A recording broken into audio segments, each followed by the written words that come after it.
తాకట్లో ఉన్న మీ బంగారాన్ని విడిపించి ఆ రోజు ఆన్లైన్ రేటుకి కొంటాం. Sharma gold company. నమస్తే, వెల్కమ్ టు సుమన్ టీవీ. నేను పద్మిని. ప్రస్తుతంతో పాటు ప్రముఖ ఆధ్యాత్మికవేత్త, ప్రముఖ ఆస్ట్రాలజర్, అలాగే ఎనర్జీ వాస్తు స్పెషలిస్ట్, శ్రీవిద్య ఉపాసకురాలు శ్రీమతి జయప్రద గారు మనతో పాటు ఉన్నారు. మాట్లాడదాం. జయప్రద గారు నమస్తే అండి. నమస్తే అమ్మ, శ్రీమాత్రే నమః. నక్షత్రాల గురించి చాలా సవివరంగా తెలియజేస్తూ ఉన్నారు. ఇక చంద్రపాలిత నక్షత్రాలు 3 నక్షత్రాలు, ఈ రోహిణి, హస్త, అలాగే శ్రవణం, ఈ 3 నక్షత్రాల వాళ్ళు ఎలా ఉంటారో, అలాగే వీళ్ళు జీవితంలో ఖచ్చితంగా ఎటువంటి విధి విధానాల్ని పాటించి తీరాలి, ఏ దేవతారాధన చేయాలి, ఇవన్నీ ఒక్కసారి మీ ద్వారా తెలుసుకోవాలనుకుంటున్నానండి. తప్పకుండా నాన్న. ఎందుకంటే చంద్ర నక్షత్రాలు ఎప్పుడు చెప్పుకుంటే చాలా సంతోషంగా ఆనందంగా ఉంటుంది. అవునా? ఆటోమేటిక్గా ఎనర్జీ వచ్చేస్తుంది. ఎంత కూల్గా ఉంటారంటే అంత కూల్గా వాళ్ళు ఉంటారు, మన్నవరిని ఉంచరు. అదే నక్షత్రాలు. పంచు మామూలుగా లేదు. చంద్ర నక్షత్రాలు నిజమా? వాళ్ళు చాలా కూల్గా ఉంటారు. మనం మాత్రం అందరూ వాళ్ళు చూస్తూ చూస్తూ మనం చాలా ఇబ్బంది పడుతూ ఏంటి వీళ్ళు వీళ్ళు ఏమవుతాం అనుకుంటున్నారని చెప్పి తాపత్రయం అనేది ఎక్కువగా ఉంటుంది ఈ నక్షత్రాల్లో. దీంట్లో ముఖ్యంగా మనం తీసుకుంటే వృషభ రాశి ఉన్న రోహిణి నక్షత్రం మొదలు పెడితే శుక్రుడు ఒక లక్షణము, చంద్రుడు ఒక లక్షణం.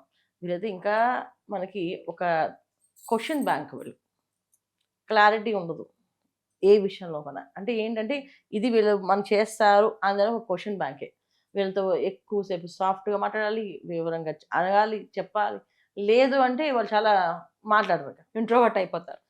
ఎలా అయిపోతుంటే బయటికి చాలా సాఫ్ట్గా కనిపిస్తారు, ఇంట్లో మాత్రం చాలా బీభత్సంగా వాళ్ళ రూపం అంతా కనిపిస్తుంది. ఈ రూపాన్ని ఎలాగ బయట మనం చేయకుండా ఎలాగ మనం ఇదిలో బయట ఎవరైనా చూస్తే, ఒక అమ్మాయిని తీసుకున్నాం అనుకోండి, అబ్బాయిలు ఎందుకు అమ్మాయిలు తీసుకున్నాం, అమ్మాయి తీసుకోండి, ఇంత చక్కగానే ఇంత చక్కటి రూపం, ఇంత చక్కగా మాట్లాడడం, ఇంత వినయంగా, ఇంత హృదయంగా, అసలు ఈ అమ్మాయి మహాలక్ష్మి అని అనుకుంటాం. కానీ ఇంట్లో వాళ్ళకి మహారాక్షసులా కనిపిస్తుంది.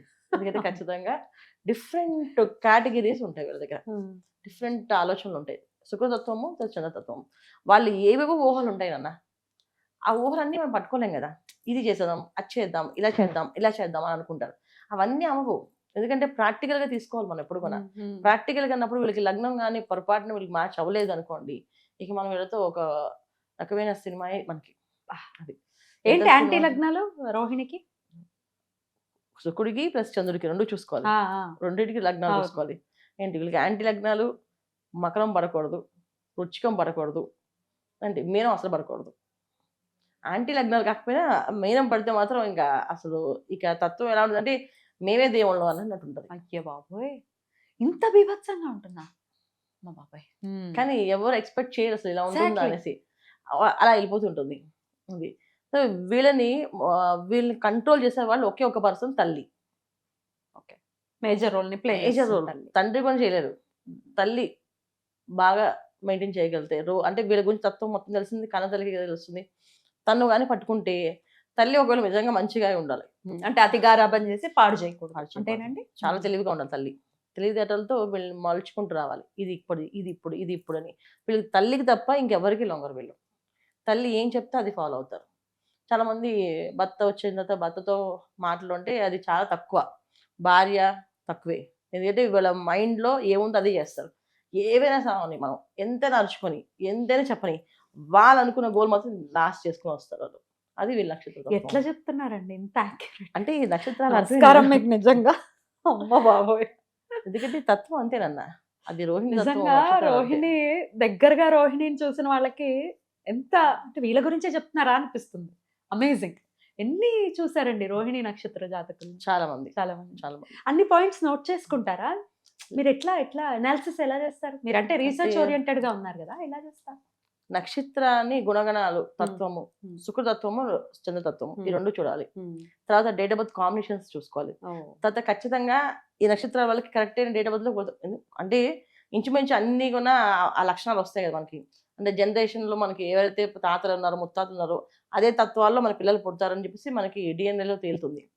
అలాగే ఆ లక్షణాలు ఉన్నప్పుడు డేట్ ఆఫ్ బర్త్ కొంచెం అక్యురేట్ గా 2వ తారీఖు, 3వ తారీఖు, 4వ తారీఖు లెక్క వేసుకుంటే 2, 3, 4, 5, 8 ఇవన్నీ మన మ్యాచ్ అవుతుంటాయి. సో మ్యాచ్ అయినప్పుడు డెఫినెట్ గా మనం చూసుకోవచ్చు.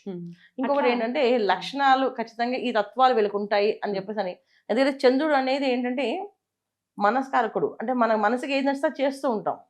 మనసు అనిపించి ప్రతి చోటుకి వెళ్ళాం కదా, మరి కళ్ళు మూసుకుని కాశీ వెళ్ళాలంటే కాశీలో ఉంటాం. ఇప్పుడు కాశీ విశ్వాసం చూసుంటాం ఎప్పుడో మనం. మళ్ళీ ఇప్పుడు కాశీ విశ్వాసం చూడాలనుకుంటే మన బ్రెయిన్ లో ఆ పిక్చర్ ఉండిపోతుంది. మనం కళ్ళు మూసుకున్నాం అనుకోండి అక్కడికి వెళ్ళిపోతాం. అవును. సో అలా వీళ్ళ ఆలోచనలు అలా వెళ్ళిపోతుంటాయి. ఇక శుక్రుడు తత్వం ఏంటంటే బయటికి కనిపించేంత మొండితనం ఉంటుంది. బయటికి కనబడరు, చాలా సాఫ్ట్గానే ఉంటారు. ఓకే చేసేస్తా అంటారు, చెయ్యరు. బయటికి మాత్రం మాటలు మాత్రమే ఉంటాయి, చేతులు వాళ్ళు అనుకుంటే ఖచ్చితంగా చేస్తారు. అది శుక్రాచార్య తత్వం. అది మన కారకత్వం, శుక్రుడు కారకత్వం చదువుకుంటే ఆయన అనుకుంది అనుకున్నట్టు ఖచ్చితంగా చేస్తాడు. దాంట్లో మొహమాటమే లేదు.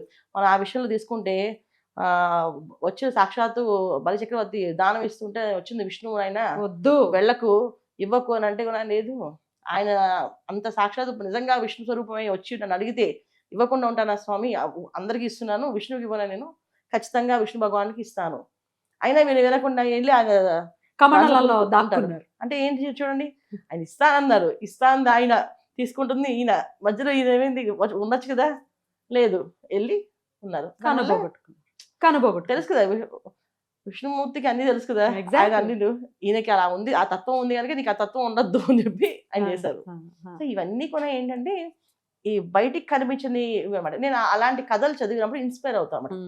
ఓకే ఎందుకు అది చేశారు అంటే జగన్నాథ సూత్రధారి ఆయన, సర్వాంతర్యామి, ఆయనకి అన్నీ తెలుసు. అండ్ ఇచ్చేవాళ్ళు ఎందుకు తీసుకుంటున్నారో, ఎందుకు చేపిస్తున్నారో, శుక్రుడికి ఎందుకు ఈ పని చేశారో అనేది కూడా మనకు తెలుస్తున్నప్పుడు, సో దాని వివరణ తెలుసుకున్నప్పుడు తత్వాలు మనుషులను చూస్తుంటాను నేను. ఆ తత్వాలు మ్యాచ్ అవుతూ మనుషులు ఉంటాయి. 100% మ్యాచ్ అవుతాయి. రైట్, ఇట్లా ఉంటారు రోహిణి రోహిణి నక్షత్రం. ఆ. ఇది రోహిణి నక్షత్రం. ఇక మనం తీసుకుంటే నెక్స్ట్ హస్త నక్షత్రం, కన్యా రాశిలో ఉంటాయి.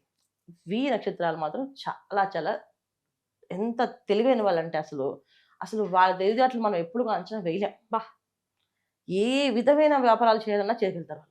ఎందుకంటే వాళ్ళ తత్వం ఏంటంటే బుధుడు ఒక ఆలోచన విధానం, చంద్రుడు ఒక ఆలోచన విధానం. సో చంద్రుడు ఏంటి, మనం ఒక వాటర్తో మనకు పోలిస్తే అంటే నీళ్లు మనం దేంట్లో అయినా వెళ్ళిపోతుంది, మోల్డ్ అయిపోతుంది. మనం కలిపి ఫుల్ బోన్ చేస్తాం, ఇంకే పదార్థం వెళ్ళదు. కానీ మంచిలు తాగుతాం అంటే నీళ్ళు తాగుతాం, నీళ్ళు తాగుతాం. అంటే నీళ్ళు ఎంతైనా బాడీలోకి వెళ్తాయి, అంటే నీళ్లు ఎలాగైనా అడ్జస్ట్ చేద్దాం బాడీలోకి వెళ్ళిపోయి. సో వీళ్ళ ఆలోచన విధానం అలా ఉంటుంది. సో బుధుడు ఒక లక్షణాలు ఏంటి అంటే వాయుతత్వ లక్షణాలు. అంటే ఏంటంటే గాలి ఎలా వేసినా వెళ్ళాలి అన్నట్టుగా వాళ్ళ ఆలోచన విధానం, వెళ్ళడానికి దారి నీళ్లు ఎలా వెళ్తాయో గాలి ఎలా వెళ్ళిపోతుందో మన శరీరంలోకి. వీళ్ళ వ్యాపార లక్షణాలు, వ్యాపారం చేయాలన్నా లేకపోతే ఇండిపెండెంట్గా వీళ్ళు హౌస్ వైఫ్గా ఉన్నా ఏదో ఒక పని చేస్తూనే ఉంటారు. ఇది వాళ్ళ తెలివితేటల ముందు మనం అసలు ఏది ఎందుకు పని. కానీ బయట మాత్రం మాకేమొచ్చండి, మాకు అసలు ఏం తెలియదు, మేము చాలా సామాన్యంగా ఏదో మాకు తోచింది చేస్తున్నాం అనే హంబుల్నెస్ ఎప్పుడు మెయింటైన్ చేస్తారు వాళ్ళు. ఆ మెయింటెనెన్స్ వల్ల లైఫ్లో వాళ్ళు సాధించవలసింది సాధిస్తూ ఉంటారు. అంటే మనిషికి కావాల్సింది ఏంటి, మనం ఎంత గట్టిగా మాట్లాడడం అనేది కాదు, ఎలా వాదించి తెచ్చుకున్నాం అనేది కాదు, ఎంత హంబుల్గా ఉన్నది ఇంపార్టెంట్. ఈ హంబుల్ తత్వం అనేది వీళ్ళ దగ్గర వచ్చేస్తుంది. కానీ వీళ్ళు బయటికి హంబుల్నెస్, లోపల కాదు. ఇంట్లో వాళ్ళకి ఒక టైగర్సే. అంటే వీళ్ళ ఆలోచనలు, వీళ్ళ చేతలు చూసి వాళ్ళు భయపడుతుంటారు. అమ్మో ఎప్పుడైనా ఏం చేస్తారో, రేపు వచ్చి మనం ఏదైనా గట్టిగా మాడితే మన వదిలేస్తారేమో అనే భయాన్ని వీళ్ళు కలిగిస్తారు. అది ఈ తత్వం. ఇక మనం తీసుకుంటే శ్రవణ నక్షత్రం. శ్రవణ నక్షత్రం మకర రాశి. ఇది ఈ నక్షత్రాన్ని తీసుకుంటే శ్రవణ నక్షత్రం వాళ్ళు అల్టిమేట్ సర్వీసెస్. అవునా? కానీ గుర్తింపు లేని జీవితం, గుర్తింపే ఉండదు. అల్టిమేట్ ఎంత డెడికేటెడ్గా పని చేస్తారో కానీ వాళ్ళకి ఇంతగానో గుర్తింపు రాదు ఈ నక్షత్రాల వాళ్ళకి. అది శ్రవణ నక్షత్రం ఒకలే కాదు, ఎంతో మందిని చూశారు. వీళ్ళు లేకుండా అవతల వాళ్ళకి లైఫ్ లేదు, వీళ్ళు ఉండాల్సిందే. కానీ అవతల వాళ్ళు ఎంజాయ్ చేస్తూ ఉంటారు, వీళ్ళు పని చేస్తూ ఉంటారు. వీళ్ళు అలా పని చేస్తూనే ఉంటారు. ఎంత వర్క్ చేస్తారంటే, ఎంత వర్క్ హార్డ్ అంటే అసలు ఎవరు కూడా అంత హార్డ్ వర్క్ చేయలేరు, వీళ్ళు అంత హార్డ్ వర్క్ చేయగలరు. బాబా డే అండ్ నైట్ చేస్తారు, శ్రమజీవులు. కానీ వీళ్ళు ఇంట్లో వాళ్ళు బద్దకస్తులని, వీళ్ళకి ఏమి రాదని, ఏం చేసినా ఉపయోగం లేదని, అని ఏం చేస్తే ఏం లాభం, ఇక్కడ ఏం వస్తుంది అని చెప్పేసి. ఎందుకంటే ధనం వీళ్ళు చేసి ఎప్పుడు నిలబడుతున్నారు. డబ్బు అనేది చూసి చాలా తక్కువ మంది. వీళ్ళు స్నేహితులకి సపోర్ట్గా నిలబడతారు, స్నేహితులకి బినామీగా ఉంటారు, వాళ్ళ ఆస్తులు వీళ్ళు జాగ్రత్త కాపాడుతుంటారు, వీళ్ళు చూస్తుంటారు. కానీ మన స్నేహితులకి ఏమనిపించాలి, వీళ్ళకి ఇవ్వాలి కదా చేస్తున్నప్పుడు. వాళ్ళు ఏదో అవసరం తప్ప చేయరు. అవసరార్థం స్నేహాలే కానీ పర్ఫెక్ట్గా వీళ్ళ కోసం మనం చేద్దాం అని అనుకోరు. అంటే అవసరార్థం స్నేహాలు అంటే ఇందులో మనం ఇంకోటి కూడా తీసుకోవచ్చు. స్నేహితులు ఏంటంటే నీకు ఈ అవకాశం ఇచ్చా కదా, అదే గొప్పగా ఫీల్ అవుతారు వాళ్ళు. అంటే వాళ్ళకి ఈ అవకాశం ఇవ్వడమే గొప్ప చూడడానికి. సో ఈ నక్షత్రాలు వాళ్ళకి ఇది. వీళ్ళు దేవతారాధన ఏం చేసుకోవాలి, ఖచ్చితంగా మార్పులు ఏం తెచ్చుకోవాలి లైఫ్లో? ఖచ్చితంగా మారాలి అని అంటే ఏమన్నా ఫస్ట్ ఆఫ్ ఆల్ ఇంట్లో వాళ్ళని చెప్పినట్టు వినాలి. ఇంట్లో వాళ్ళు చెప్పినట్టు 3 నక్షత్రాల వాళ్ళు 3 కూడా. నక్షత్రాలు ఇంట్లో Okay. వాళ్ళు చెప్పినట్టు వినాలి. Okay. ఇప్పుడు మన హస్త నక్షత్రం తీసుకున్న వాళ్ళు జీవితాంతం గణపతిని ఆరాధన చేసుకోవాలి. Okay. సో ధర్మ మార్గంలోకి వెళ్ళాలి. Hmm. ఎంత అంటే దీంట్లో ధర్మం అనేది మనం తీసుకోలేదు టాపిక్. ధర్మం అధర్మం 2 ఉంటాయి. 2 కూడా చేస్తుంటారు వీళ్ళు. Hmm. సో అధర్మం వైపు ఎక్కువ వెళ్ళకుండా ధర్మ మార్గాల్లో వీళ్ళు వెళ్ళడం వల్ల వీళ్ళకి అదృష్టం కలిసి వస్తుంది. Right. శ్రవణ నక్షత్రం, రోహిణి నక్షత్రం వాళ్ళు ఇంట్లో వాళ్ళు ఖచ్చితంగా చెప్పిన మాట వినాలి. ఇంట్లో వాళ్ళు అది ఇంట్లో భార్య లేకపోతే భార్య పెళ్లి అయిన తర్వాత భార్య. ఒకవేళ రోహిణి నక్షత్రం అబ్బాయి అయితే అమ్మాయి మాట వినాలి, వినాలి. అమ్మాయి అయితే అబ్బాయి మాట వినాలి. Hmm. వీళ్ళకి తోడు వాళ్ళే సపోర్ట్. ఎందుకంటే ద్వితీయ స్థానం అయింది. Hmm. రోహిణి నక్షత్రానికి మనకి ద్వితీయ స్థానం అయింది, మిథునం అయింది. మిథునం అంటే బుధుడు. సో ఏ విషయం అయినా ఎలా చేయాలి, ప్లానింగ్ ఏంటి, ప్లాన్ ఆఫ్ యాక్షన్ అంతా అక్కడ ఇచ్చి వస్తుంది. రెండేంటో చూసాం, కుటుంబం నుంచి వస్తుంది. సో ధనస్థానం, అది ధనస్థానం చూస్తాం. మనకి నేత్రస్థానం అంటే మన ఎటువంటి ఇబ్బంది రాకుండా జీవితంలో ఒడిదుడుకులు పడకుండా ఉండాలి అంటే భార్య మాట భర్త మాట వినాలి. అవతల వాళ్ళది వింటేనే వీళ్ళు జీవితంలో ముందుకెళ్తారు. ఇక వీళ్ళ సంగతి శ్రవణ నక్షత్రం.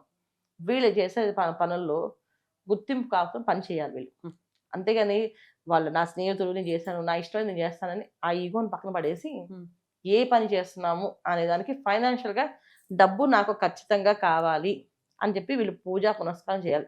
జనరల్గా శ్రవణ నక్షత్రం వాళ్ళు దేవుడి మీద ఎక్కువ భక్తి ఉంటుంది, సేవాతత్వం ఉంటుంది. ఓకే. సేవ చేస్తూ పోతారు. మానవ సేవే మాధవ సేవ టైప్. నారు పోసేవాడు నీరు పోయకుండా మానేస్తాడా? నారు పోసేవాడు నూరు పోస్తాడు. నేను దేవుడు దండం పెట్టినా ఇస్తాడు, దండం పెట్టకపోయినా ఎవడు. నా కర్మ ఎలా ఉంటే అలా నడుస్తుంది. ఈ తత్వాలన్నీ మాట్లాడుతుంటారు. ఈ తత్వాలు పక్కన పడేయాలి. ఫస్ట్ ఆఫ్ ఆల్ మాట్లాడకూడదు. ఎందుకంటే శ్రవణ నక్షత్రం అంటే చంద్ర నక్షత్రం. చంద్ర నక్షత్రం అంటే ఏంటి? మనకి ఆకర్షణ శక్తి. ఆకర్షణ ఏది కావాలనుకుంటున్నావు? స్నేహం కావాలనుకుంటున్నావా, ధనం కావాలనుకుంటున్నావా? ధనం కోసం ఆకర్షణ శక్తి. ఇప్పుడు మనం చాలా మంది మేనిఫెస్ట్ చేసి ఇప్పుడు ఈ నెంబర్ రాస్తే ఆకాశంలో ఊతే జరుగుతుందని చెప్తున్నారు కదా, ఇవి వీళ్ళకి బాగా పనికొస్తాయి. వీళ్ళు ఖచ్చితంగా చేయాలి. మేనిఫెస్ట్ చేస్తే ఖచ్చితంగా వీళ్ళకి ఫలితం వస్తుంది. నాకు ఇది రావాలి, ఇది కావాలి అంటే ఆకర్షణ శక్తి వీళ్ళ దగ్గర ఎక్కువ ఉంది. సో వీళ్ళు చేస్తే ఆకర్షణకి మంచిగా వాళ్ళు అనుకున్న ధనం వస్తుంది. లేకపోతే సేవతత్వమే ఉంటుంది. రోహిణి వాళ్ళు ఏ దేవత ఆరాధన చేయాలి? రోహిణి, హస్త, శ్రవణ వీళ్ళు ముగ్గురు కూడా ఒకటే దేవత ఆరాధన, దుర్గా అమ్మవారి ఆరాధన. దుర్గా అంటే హస్త వాళ్ళకి గణపతి అన్నారు కదా, గణపతి చేస్తున్నా దుర్గా చేస్తున్నారు. ఎందుకంటే దుర్గా ఆరాధన ఎప్పుడు వీళ్ళకి చేయడం వల్ల వీళ్ళకి విశేషమైన ఫలితాలు వస్తాయి. ఎందుకంటే రోహిణి నక్షత్రం ఉండేది వృషభ రాశిలో. వృషభ రాశిలో మనకి రాహు ఉచ్చస్థానం అది. తర్వాత శని భగవానుడికి భాగ్యస్థానం. శని భగవాన్ భాగ్యస్థానం అంటే ఏంటంటే మనకి శని భగవాన్ నుంచి మనకి రావాల్సింది ఏదైనా కావాలి అంటే రోహిణి అది వృషభ రాశి నుంచి చూసుకుంటాం. అందుకని దుర్గా ఆరాధన ఎక్కువ చేయడం వల్ల దుర్గమ్మవారిని పూజిస్తే శని భగవానుడు అనుగ్రహిస్తాడు, ఇటు రాహు అనుగ్రహిస్తాడు. ఇది వీళ్ళు చేసుకోవాల్సింది. అద్భుతంగా చెప్తున్నారండి నిజంగా. ఎందుకంటే ఈ 3 నక్షత్రాల వాళ్ళతో నాకు కూడా ఎంతో కొంత అవినాభావ సంబంధం ఉంది కాబట్టి వాళ్ళ గురించే చెప్తున్నారా అని అనిపిస్తుంది. అంత అక్యురేట్ గా చెప్తున్నారు. మరి మీకేమనిపిస్తోంది? ఖచ్చితంగా కమెంట్ సెక్షన్ లో తెలియజేయండి. మంచి రీసెర్చ్ లో ఉన్నారు, అక్యురేట్ గా చెప్పడానికి ప్రయత్నిస్తున్నారు, చక్కగా చెప్తున్నారు కూడా. ఇంకా ఇలాగే ముందుకు వెళ్ళాలి మీరు అని మనస్ఫూర్తిగా కోరుకుంటూ నెక్స్ట్ వీడియోలో కుజపాలిత నక్షత్రాల గురించి మీరు చెప్తే మేము తప్పకుండా. Thank you. నమస్తే. శ్రీమాత్రే నమః.